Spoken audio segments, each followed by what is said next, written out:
Hello and welcome to the Justin Hamilton podcast. On today's episode, we continue our deep dive into season 5 of The Bear. It's the final season. We are up to episode 4, Ribs, and we are doing, if this is the first episode that you've checked in on, we are doing an episode a day. It is a tradition that we've had for the previous 4 seasons of The Bear, and why would we not continue it for this final season?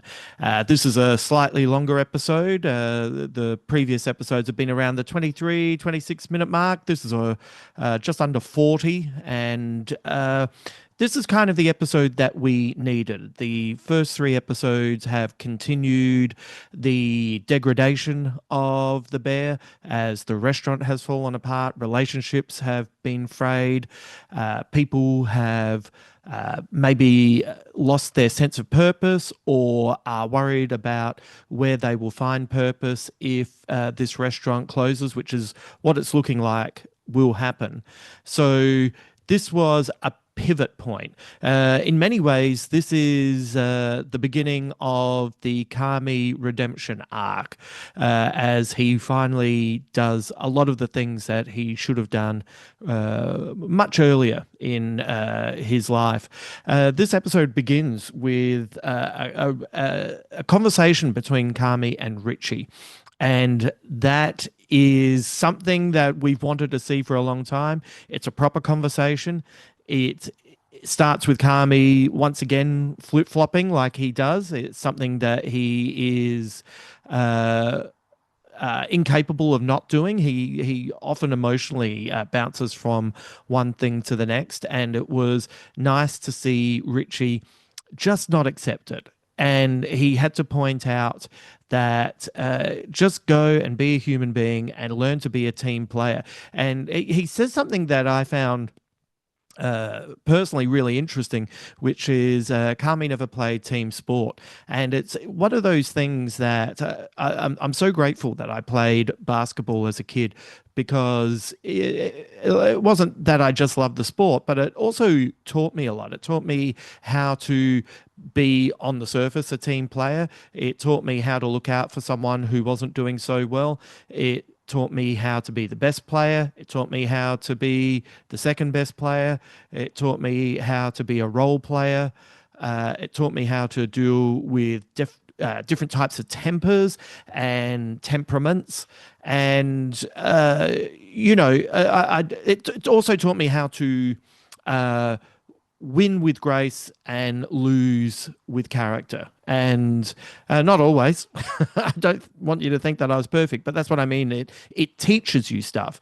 And what I like about this is we find out that Kami tried wrestling for a while and got his ass kicked and quit immediately. He hasn't been a team player. He knows how to be in a kitchen, but he is so full of anxieties and he's so lost in his own head that he often forgets that he needs to communicate.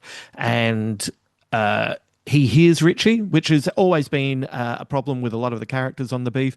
They fail to listen, and therefore they fail to take on the lessons that come from what people are saying to them. And immediately, Kami puts into action what Richie has said to him, and he asks him how he is, and Richie can admit that he's struggling. He admits that the car accident was his fault, and that he's been thinking about Mikey in this time that he had to slap him around, and how he regrets that he had to do that.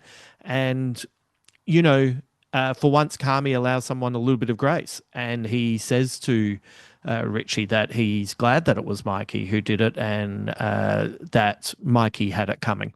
And it's a small moment, but it's an important moment.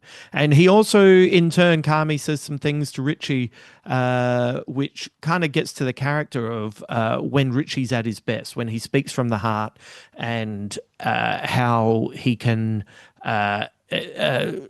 get these ideas and these thoughts and these emotions. And he might not be necessarily what we'd consider articulate, but he can kind of get to the point and really speak truth. And all these quotes and all these things that he's trying to be, that's not really him. He's the guy who uses the word fuck as a comma. And you know what? That's okay.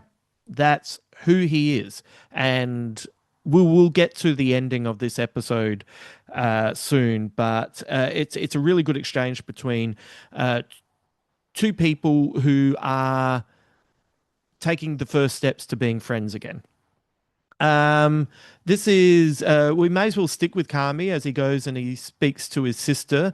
He asks her how she is, and she's you know, very gently taken by surprise, like happily taken by surprise that he asked. It's obviously something that we've not seen Kami do a lot of. And they have a conversation. They have two conversations about the mum. The first conversation is Donna just keeps listening to uh, the AirPod because she's just waiting for the mum to mess up.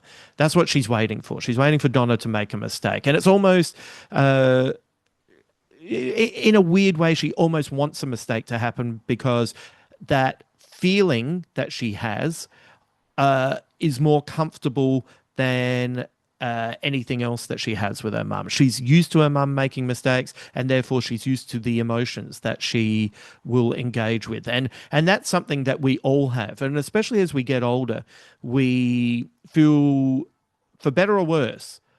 We would almost prefer to have the emotions that we recognize than new emotions. And Kami offers to have a listen, and he gets to listen to his mum do a really good job of being a grandma. And then when Sugar returns, they have a little argument over who was treated better, but they both come to the realization that it was Mikey that their mum loved. And for all of her faults, of course she loves all of her children, but Mikey was number one, and there was a lot of emotion there, and she was hard work, and she made a lot of mistakes, but she did love him. And in acknowledging that he was number one, it galvanizes the siblings, and it also maybe it throws a little bit of empathy towards the mum because, they lost a sibling, but she lost the first son that she had. Later on, Sugar listens to Donna reading to her grandchild, and it's a beautiful moment where we just get to see Donna react, and and it's it's probably just a reminder that for all the craziness, there were probably moments where there was beauty with their mum, and she's doing her best, and her best can be seen through her actions now. I actually found all of that stuff quite moving. Um, Neil locking himself in the toilet and being told that we'll be pimps forever. Like I'm look.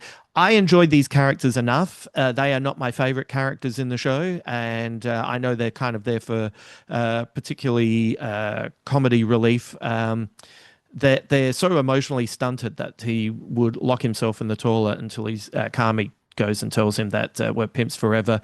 It's kind of a little bit annoying, but what's good about it is on Kami's redemption tour, you can't just have all these in-depth meaningful conversations. You need to break it up a little bit. So him saying we'll be pimps forever now, get out of the toilet. That's a nice little change of pace in the storytelling. So that was quite nice. Also Marcus and Kami having their conversation, and there's a point where Marcus talks about how he's been watching a lot of movies that he's never seen before, and he's taking inspiration from those movies for the desserts that he's making. And I really love that as a concept. I'm a big believer in whatever you work in. Taking inspiration from different art forms. In the past, I've written stand-up routines that were inspired by the rhythm of an issue of a comic book. It's looking at different art forms and then applying it to what you work on, and in your everyday life as well. You can find broad inspiration, and you can find different ways into the things that you want to tackle, and so that really resonated with me. And once again, it was nice for Kami to point out to Marcus what he does really well, and in a way, he's not only pointing it out to Marcus, he's also uh, showing his regret that it took him so long to learn what Marcus has already nailed. Marcus also quotes a movie. I don't know which movie this is. I haven't. I've done a little search. I haven't been able to find it, but hopefully, we'll in the next couple of days I'll be able to hunt down the movie that he's quoting. But he talks about a movie that a character says, we let anxiety set limits on emotion, on feelings, on grief. We trick ourselves into thinking there's limits because of fear. And he takes those words and he uses them as motivation to uh, put the barriers down and to reach higher. So that's a particularly nice moment as well. We've got the storyline with Jimmy getting the air rights. Crazy Mary. Who's Crazy Mary going to be? We haven't seen any cameos from anyone yet, so I'm guessing we're going to see a big name actor if Jimmy and Computer and Cheese hunt down Crazy Mary. I don't know who it'll be. I'll have a think about that. I'm doing this quite quickly, straight after the episode, so I will take time to come up with some. It's got to be a native Chicago. You know what? I'll just do it now. There's got to be some native Chicago actresses who are let's they'd have to be aged 60 plus. All right, let's see who comes up. I should have done this before um uh I started recording, but first let's not use AI. Let's just use Google. You know how I feel about AI. Um Meryl Streep. No, she's from New Jersey, isn't she? Um God, that'd be wild if it was Meryl Streep. Um, you know what? Oh well, let's okay. Maybe Mary Lou Henner. Mary Lou Henner would be great. Bonnie Hunt. Um, yeah, that's she the right age for an actress? Sorry, this is I really should have done this. I thought this would have been a lot easier to look up. Oprah Winfrey, that would be pretty wild as well. Anyway, Mary Lou Henner. Now I've got it in my head that I want it to be Mary Lou Henner. Fingers crossed. That would be a power move to bring her on. Yes. So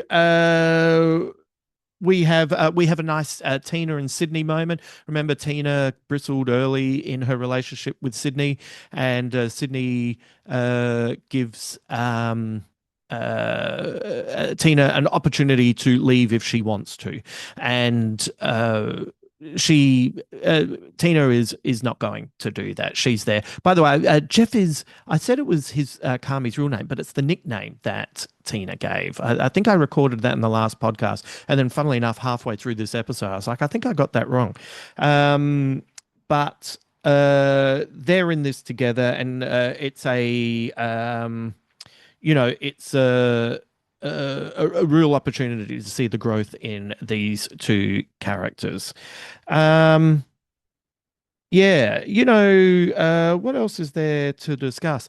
There's the Last Supper, which is the calm before the storm. I like that. In a series where everything is full of anxiety, everyone enjoying potentially a last meal together is quite a thing of beauty.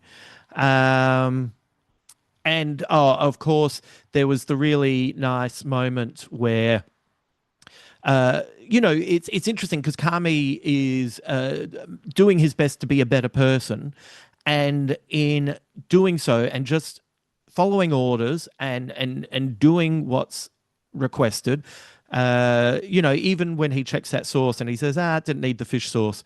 It's a nice little moment between the two of them. And it's interesting that suddenly, for someone who has been stifled by the pressures that he's placed upon himself, now that he has let everything go, he comes up with a solution and he creates a new meal and he asks permission to do so. And then when Sydney tastes it and talks about how it's like the second best first tasting that she'd had, and he asks her the first, I don't think she's ever told Kami this. She told Donna that she went to Empire and had this incredible meal, and that was the meal that inspired her to follow Kami. And she makes a callback for us, but it's a revelation for Kami, and it's suddenly these two. Who were complaining about how Sydney was complaining that they were too close to each other and physically and emotionally. This is maybe the way that they can start to reconnect. This is an episode about rediscovering connections, rediscovering why you do things, and to get to the final conversation where Richie tries to do his big speech and in the end just talks from the heart. That's what they needed. This is always what it should have been. He talks about the best restaurant being, going to the family home, and it was all cold cuts, and it was 2-day-old lasagna, but everyone talked over each other, and you could just stay and you could have a good time. And this is why it's so funny when he's trying to cancel people, because everyone gives him a story. Everyone who comes in has a story, and so what the restaurant needs to do is not be wrapped up in its own story. It needs to be wrapped up in their story, meaning the customer's story, being the people who are attending for their important experience. And, they go back to the old birth T-shirts. I love it. I just think it's a really sweet, nostalgic move. We are at the halfway point. We have 4 episodes to go.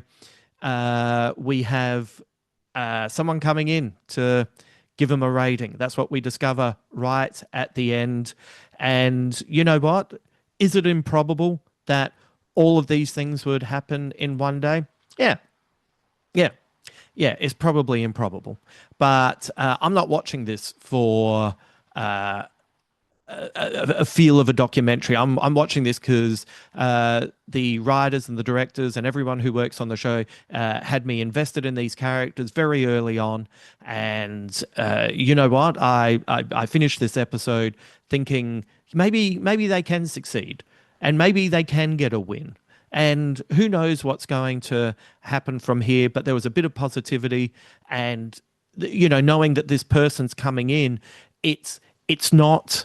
It's not a negative. For once, it feels like they're galvanized. They've got a system. They know what they're doing. They've remembered that they're a family and that they love one another, and that a meal isn't about reviews and magazines and stars. A meal is about community.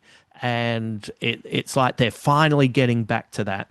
And I've finished this episode feeling pretty jazzed. I'm pretty fired up, and fingers crossed that these characters managed to get themselves another win. I really enjoyed this episode. I don't know how you feel about an episode that is a lot of talking, but I needed these characters to reconnect and needed to find a way towards each other. They're no longer running from each other. And it was nice to see. It turns out Kami doesn't need to he's got all these preconceptions about who he is, but you know what, when he just reconnected with everyone, he relaxed and he was brilliant again.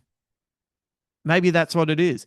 Maybe he does still love being in a kitchen. Maybe he still loves working at a restaurant. Maybe that's actually what he loves. What he dislikes and what doesn't bring him joy is being Kami, and running away doesn't necessarily fix that. So on the one hand, I don't think he should flip flop. I think he should leave, but maybe cooking and making and creating is still a deep love for him. He just needs to remember to be normal, be a person, stay connected, and the love will flow from there. All right. That's the end of this episode. You can hear ad-free versions of this podcast via Patreon. You can also get access to bonus podcasts and live stand-up that I've recorded and live shows that I've recorded, just one-offs, all on the Patreon site for as little as $5 a month. You can support everything that we do here. All the money made through Patreon is funneled back in to the production of this podcast, subscriptions, equipment, all of that kind of stuff. So if you would like to be a part of that community, please come over. Remember, you can watch this podcast on YouTube along with a couple of stand-up specials that I recorded. You can find all of those links at my website, justinhamilton.com.au. And just a reminder, my next newsletter is coming out on Tuesday, the 30th of June. I had to check the date. So if you would like to sign up for that, you can do so at the website. And that's just a distillation of what I do here, which is I'll be suggesting movies, books, TV shows, music that I've been listening to. I'll give you some updates on work that I'm doing. It's just a sense of a little bit of positivity every fortnight in your email. So if you'd like to sign up for that, it's free. And I promise you'll only hear from me every 2 weeks. Thank you for being a part of this run. We're at the halfway mark, 4 episodes to go, and I'm good to go. I'm ready. Let it rip. All right, look after yourselves. Until then.